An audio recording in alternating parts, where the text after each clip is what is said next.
සුබ දවසක් ඔයාලා හැමෝටම. දෙන්න හදන්නේ ඇන්තූරියම් වගාවේ අලුත් අයට මේ කලබුච එකක් වෙන් කරලා කොහොමද හිටව ගන්න කියලා.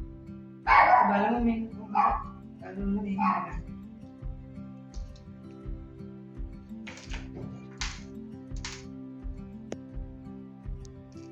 මේ විදිහට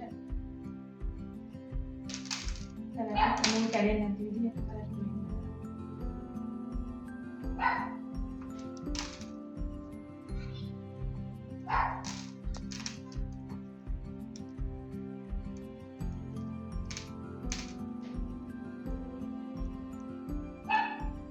අපි දැන් මේ වෙන් කරගත්ත පැන ටික කොණ්ඩිස් වතුරට දාලා විනාඩි 5ක් විතර තියන්න ඕනේ.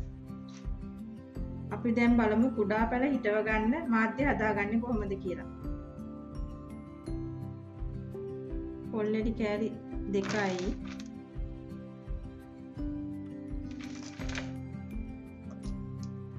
බොරළු 1යි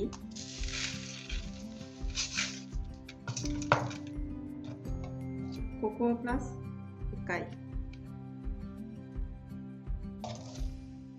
අඟුරු පොඩි කප් එකක් දාගන්න.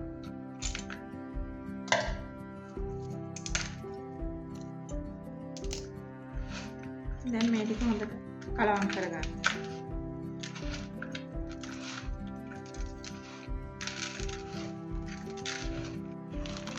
පොල්ලෙලි වල කහට හොඳටම අයින් වෙලා තියෙන්න ඕන. නැත්තම් පොල්ලෙලි වල කහට තිබුණොත් මුල් කුණු වෙලා ගස් මැරෙන්න බලනවා. බොරළු ගන්නකොටත් හොඳට හොදලා තොන් මඩ යන්න හොදලා ගන්න ඕනේ. කොකෝ ප්ලස් කඩෙන් ගන්න ඒවා ගැන අපි මොකුත් කරන්න දෙයක් නැහැ. ඒවා එහෙම ගන්න පුළුවන්. කොහොබත් ගන්නවා නම් ඒවා පාල් කරලා දවස් 3-4ක් වතුර අයින් කර කහට හොඳටම ඇරලා ගන්න ඕන. කොණ්ඩිස් වතුරෙන් ගත්තු පැල ටික එළියෙන් තියලා විනාඩි 5ක් විතර වේලෙන්න අපි මේ කැඩුන තැන්වල කොණ්ඩිස් වතුර හරි අඟුරු තලපේ හරි කැප්ටාන් හරි තලපයක් විදිහට හදලා ගන්න ඕන මේ විදිහට.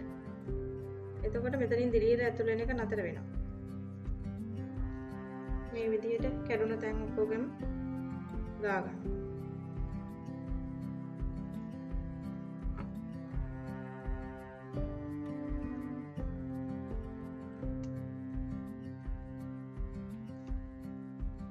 අපි දැන් කුඩා පැල හිටව ගන්න විදිය බලමු. මාධ්‍ය ටිකක් අඩියට දාලා පැලේ තියන්න. ඊළඟ මාධ්‍ය ටිකක් වටේට දාන්න. මේ විදියට.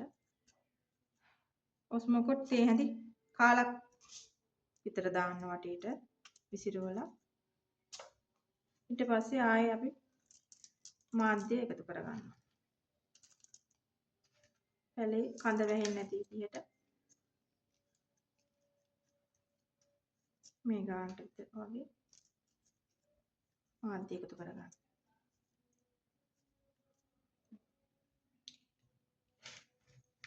තව එකක් හිටවන විදිහ බලමු. මාධ්‍ය ටිකක් දාලා පැලේ තියලා